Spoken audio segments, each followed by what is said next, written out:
Bhavnagar railway દ્વારા સુરક્ષાને ધ્યાનમાં રાખીને અભિયાન ચલાવવામાં આવ્યું, જેમાં બિનકાયદેસર રીતે પાટા ક્રોસ કરીને પસાર થતા અંદાજે 30થી 40 લોકો ઝપટે ચડી ગયા હતા, જેની સામે રેલવેના નિયમ મુજબ કાર્યવાહી કરવામાં આવી હતી। લોકો ટૂંકો રસ્તો પકડવા માટે પાટા ક્રોસ કરીને પસાર થતા હોય છે, જેના કારણે જીવનનું જોખમ ઊભું થતું હોય છે, જેને અટકાવવા ડ્રાઇવ યોજવામાં આવી હતી। આ ડ્રાઇવ દરમિયાન રેલવે પોલીસ સહિતનો સ્ટાફ અને અધિકારી હાજર હતા। આ ચેકિંગ દરમિયાન 30થી 40 જેટલા લોકો ઝપટે ચડી ગયા, જેની સામે કાર્યવાહી કરવામાં આવી હતી।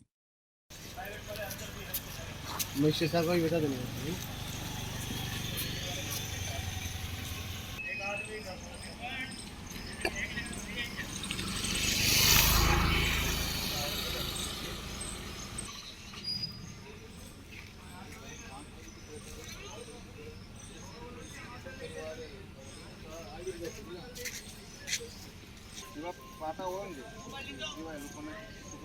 इंटरवल पर ऊपर एक